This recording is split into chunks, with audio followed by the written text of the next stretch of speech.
So yeah, I'm Nathaniel Boggs, and I'm be presenting collaborative work from Columbia University, where I'm a sixth-year PhD student now. So measurement is hard, as I'm sure you all know. I'm encouraged by, we've had some talks on measurement and evaluation here. And there's different approaches, and things are rough, and hopefully it won't be as bad as testing our bulletproof vests by standing in front of a gun. So we hope it doesn't get that bad. So in this talk, we want to present some new ideas, new approach to measuring defense in depth.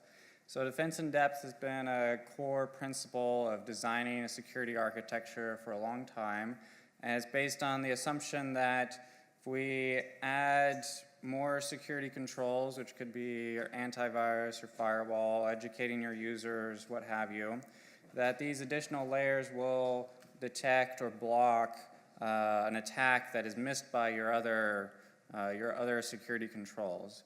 So if you think of, on this diagram, each attack is a square, and some attacks get detected by all your mechanisms, some get detected by one or two, and of course, as we all know, some attacks always get through. So we assume that adding more layers adds this additional coverage. But reality, we don't really know. We don't really measure what the overlap is between these additional security controls that we just add, and the assumption, the hope that they're detecting attacks that aren't detected by other ones. It could be like this, where maybe they all detect the same attacks that are easy to detect, and they all miss certain entire groups of attacks that easily bypass all the controls. So you could imagine that your detection rate of your antivirus could be very high, and your detection rate of your intrusion detection system could be very high.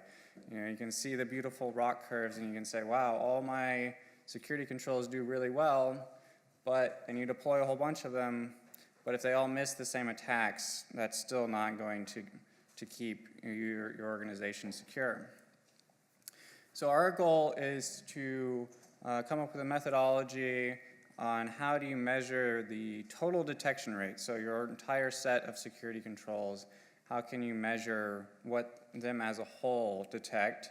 And in particular, as a byproduct of this, we also want to measure the marginal detection rate. So what value does adding an additional security control give you? So, if you already have some security controls and you want to buy a new antivirus or whatever, you don't want to know what the standalone detection rate is. You want to know, does it detect the attacks that I'm missing, the type of attacks that I'm missing? So, if we look back at our previous, instead of looking at individual controls, we want to measure a total detection rate, which in this case would be, 87%. We're missing a couple attacks of all the circles combined, whereas here we have a much lower total detection rate, and I argue that that gives you a better idea of how you're doing as a whole.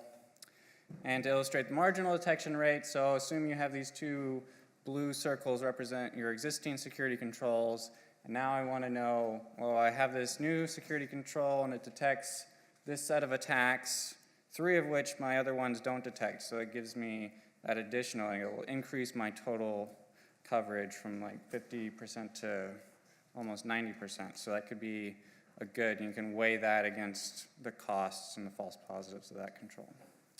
So as measuring is hard, in this work we've limited our scope to looking at the drive-by download attack vector.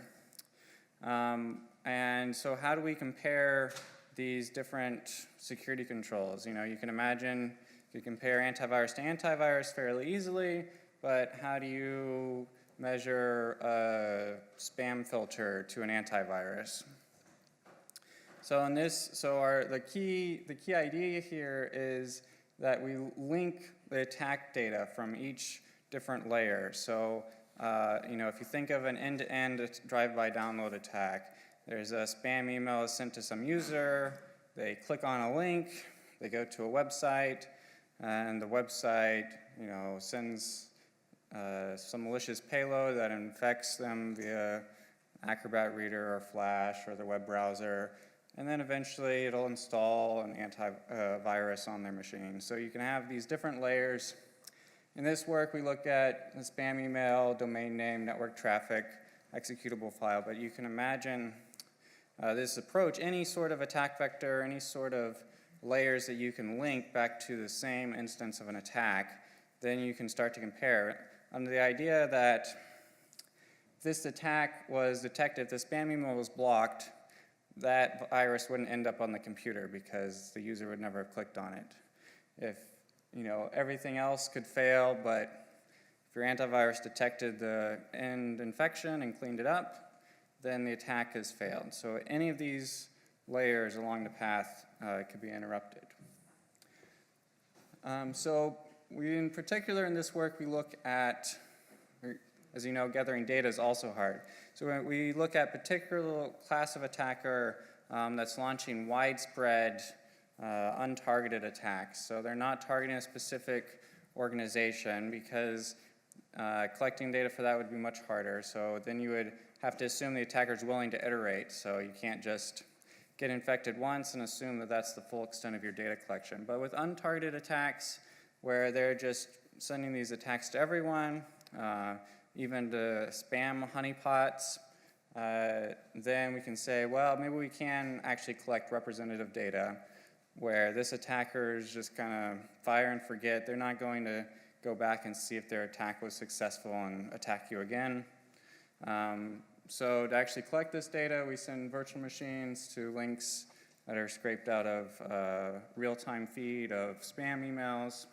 And then we record all this data very carefully, linking it to the same instance. So we know the email that had the link that we visited that generated this network traffic that had these files executed on the virtual machine. So we can link all that data together.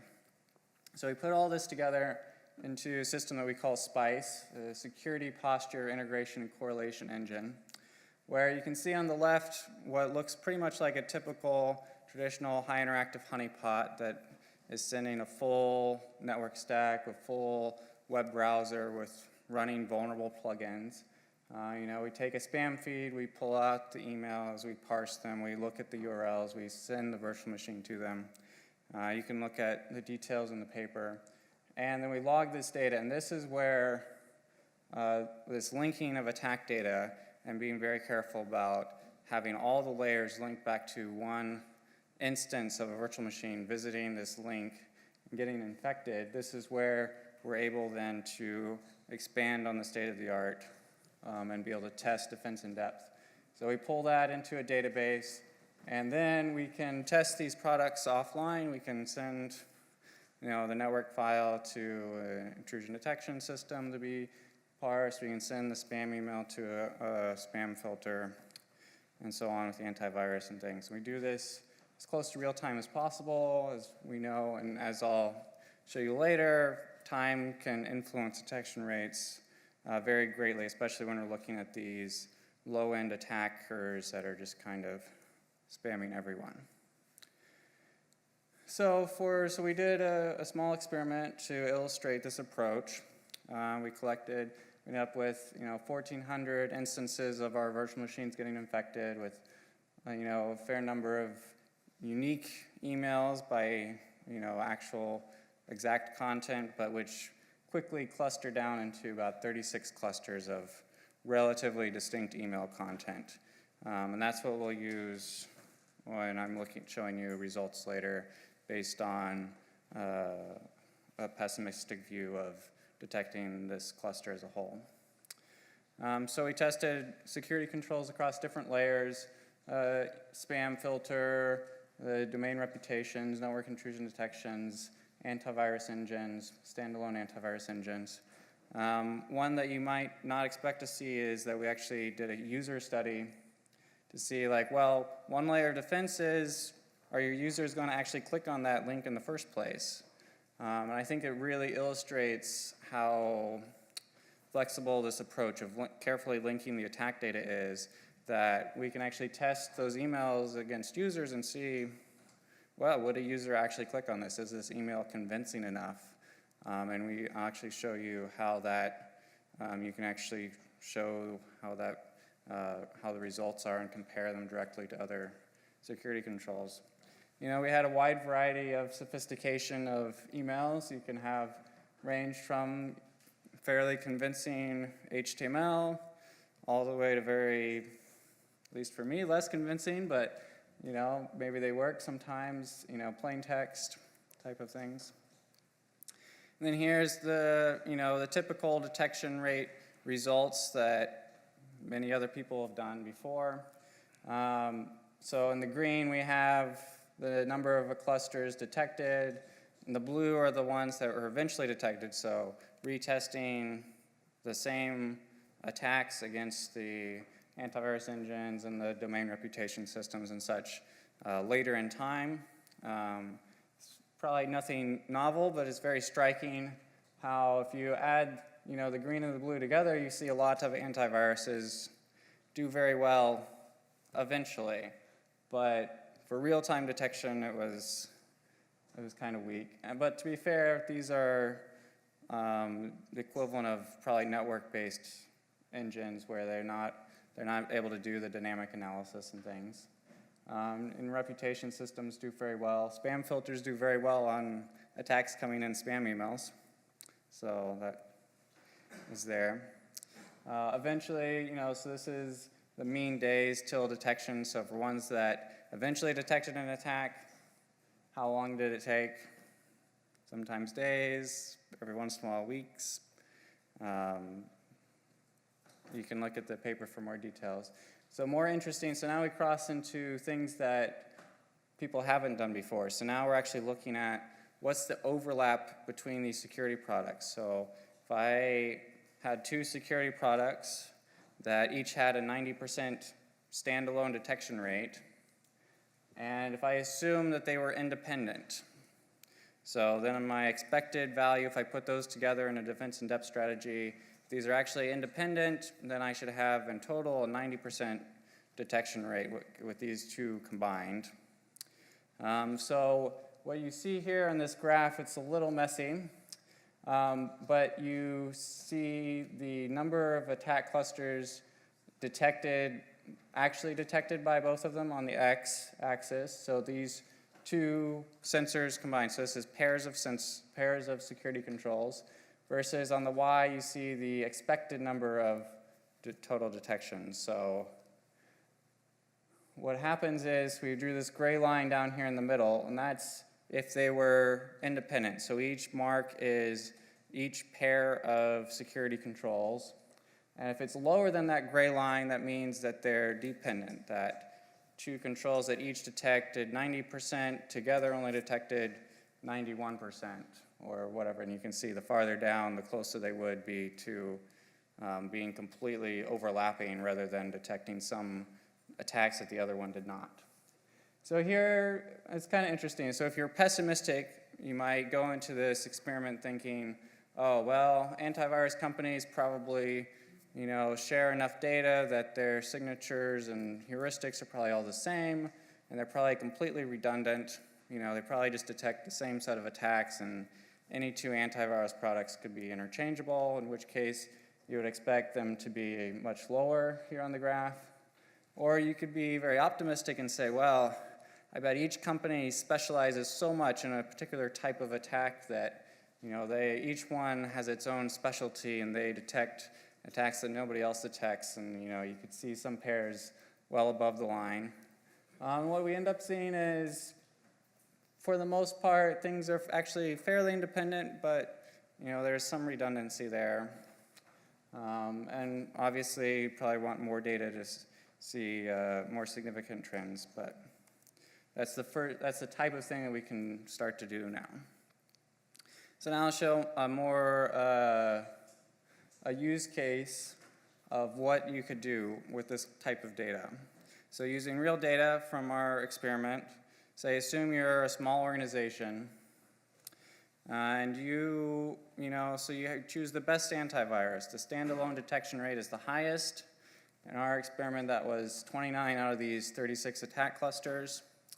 And you choose the best domain reputation system that you can find, and that one detects 22 out of these 36 attack clusters. So you have these standalone numbers, and that's the current state of the art. That's what you're able to know as an organization. And you have to ask yourself, well, are these two security controls together enough to secure me against this class of attacker, this widespread untargeted attack? Maybe that's the one I'm concerned about. I'm a home user and I'm not worried about targeted attacks. Are these two enough? And you don't really know the answer to that. But now with our data, we can actually, in this case, graphically represent it. So here we have these 36 attack clusters, each with their own arc. So you can see, in the purple outline there is one attack where, you can think of the attacker as trying to get into the organization. And now, so you have 36 of these different arcs. And you can represent each of these circles as one security control. So the outer one is the antivirus that detects 29 attacks. So the green box indicates that it detected that particular attack cluster, and the red box indicates that it did not. And now with our work, we can actually show you exactly which ones one layer detected that the other one did not, and vice versa. So you can see there's a number of attacks where one detects and the other one misses it. But then there's these 3 attacks over here on the right that both end up missing. So now we can actually empirically show, oh, well, if you had these 2 security controls against this set of attacks, you wouldn't do so well. You would be compromised a few times. But we can actually compute that now instead of leaving you guessing. So, and then the next thing you could do, well, okay, so now I'm missing 3 attacks, so maybe I should add some more layers. Does defense in depth actually work? Can I keep adding layers until I feel more secure, until I can show empirically that I'm able to detect these attack clusters? So you can add Snort, you can add your network intrusion detection attack as this 3rd layer down here. And now you can see if you focus on these 3 attacks that we missed previously, now we're detecting 2 of them. And then you can think, well, I better add another layer. So you add, add your spam filter to that. And now you've got a lot more green, and you've detected that last attack cluster that was coming through your gaps there. And then the inner layer, we can actually graph the human factor. So we can graph here and show any of having the green as the attack clusters that no one clicked on in the user study, and having on the red attack clusters that at least one user clicked on. You can actually show whether that corresponds at all to the other layers and see, to actually be able to compute what that looks like empirically.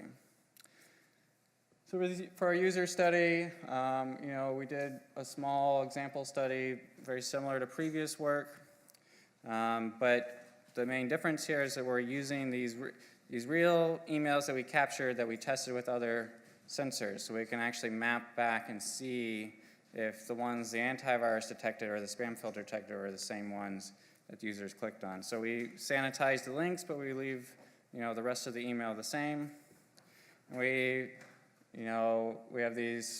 take one email from each of the 36 clusters, send it to each of them to 10 users, selected at random, and we recorded, when they click, we sanitize the link by having it send to one of our servers, so when they click on it, we can see that request.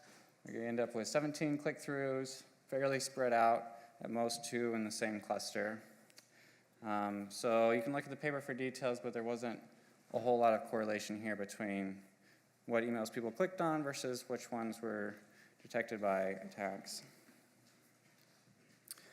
So in conclusion, we have a few key things here. We've linked the attacks so that we've linked the data to one attack so we can actually test security controls that operate at different layers against each other. So this is the most important. This allows us to actually be able to compute the total coverage, the total detection rate of an arbitrary set of security controls. And very importantly, we can do this by testing products individually then. So we can test once and then reuse. So for whatever, it's expensive to collect data sets, it's expensive to set up testing infrastructure, but we can leverage this by testing in one central location and then being able to reuse. So if you, as an organization, have some set of security controls, Many of those you can probably test elsewhere against the data, or you can bring the data to the organization to test their users, for instance, or their particular security controls. But you can scale, this approach can scale very nicely with that type of thing. And you can expand this framework. So any sort of attack data that you can link back to the same attack. So for instance, we had a talk earlier about hardware detection. So if you, on your virtual machines, could have the hardware counter data, you could add that as a layer and carefully map that back and see if that detector, how does it overlap, how does it fit, does it detect attacks that other layers do not? And how could you design defense in depth with that type of thing?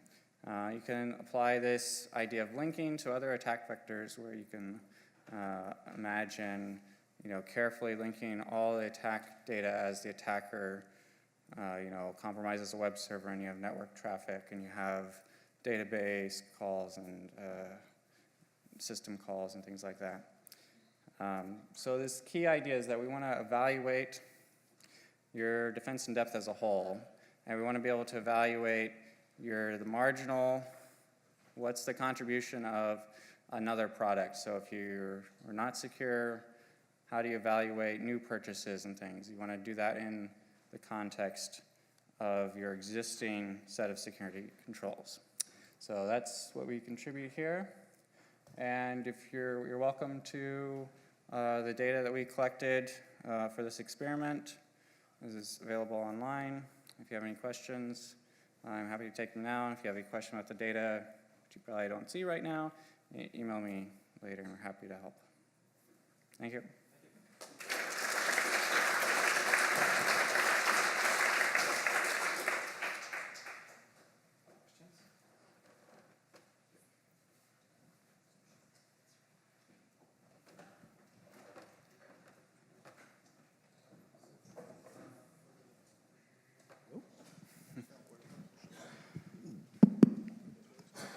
So it's just, it doesn't like me, I guess. I'm asking too many questions. So for the best case you had with the AV and IDS, so is that an AV that actually you got the results from antivirus, from VirusTotal, or is it one of those that you were running in-house? And I'm asking because, as you know, in VirusTotal, they do not run the full-fledged product, but just a subset of it, which can bias your result. Yes. Just a clarification. Right. So even the ones we ran in-house, we did not run inline, right? So we did some small studies running them inline. So the problem with running inline sensors is much more expensive because then you need a VM with each sensor and you need to send it to the same attack. And you don't know, there's some studies that show that the attackers, once somebody visits that link, it goes away and they don't respond maliciously in the future because they're sending out unique links to everyone and they don't want to help us collect data. So there's different, so inline antivirus is a important security control for the drive-by download attack vector. So in the future, either better technology to replay attacks exactly enough that you can actually have the same VM image, but one with antivirus set up inline and see if the attack still succeeds. And there's some tricky things with that we're working on. Or that you generate synthetic data. You have Metasploit set up with, or you have copies of the actual exploit kit set up, and you run, you test locally in a more controlled environment. I think there's different ways to collect data that you can test inline defenses that should hopefully scale, but there's some more trickiness involved for sure.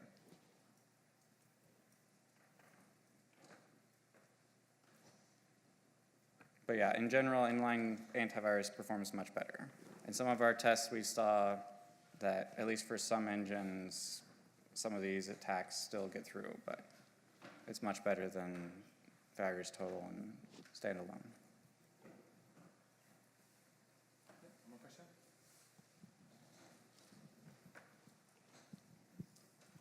Do you have an idea how much your current experiments would generalize to other data sets? Because I understood that you have like, well, a decent data set, but it's not too large, like these 1,000 files.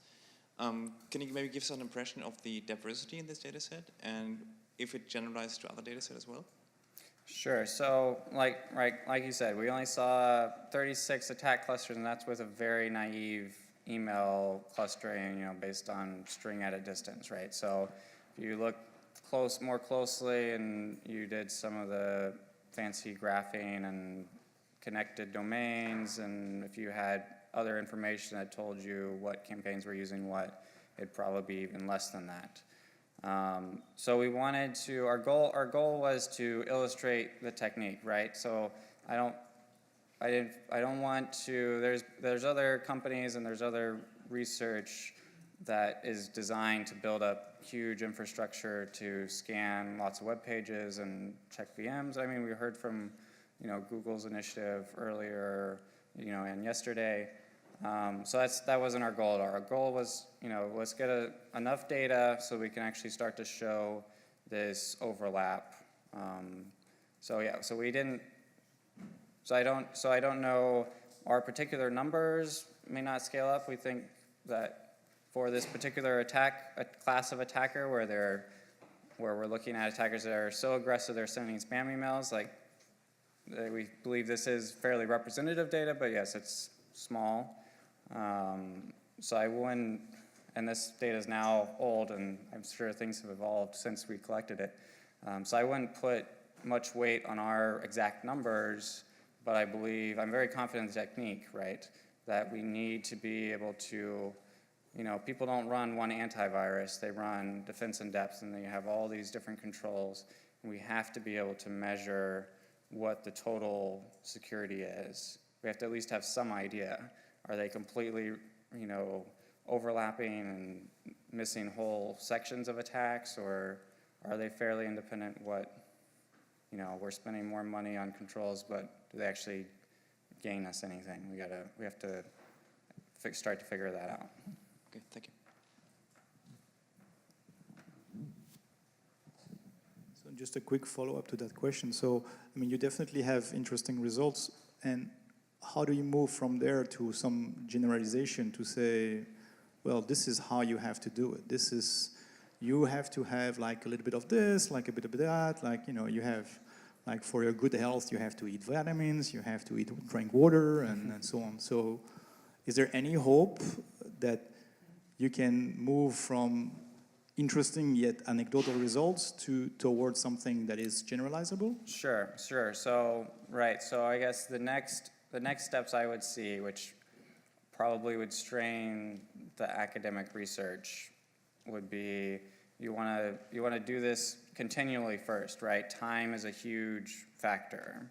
Who knows if the controls that were performing well a month ago or a year ago are going to still be performing well. We want to keep testing over time. We want to, you would want to test things like we didn't test anything about 0 days. So we were using unpatched machines that use particular versions of Acrobat Reader that we knew for a fact were being exploited in the wild. So, you would want to have a wider variety of machines that have fully patched versions. So what an important security control would be, I'm up to date with patches within a week or within a day, or as soon as it comes out, I patch right away. You'd want to have the infrastructure to monitor that kind of thing.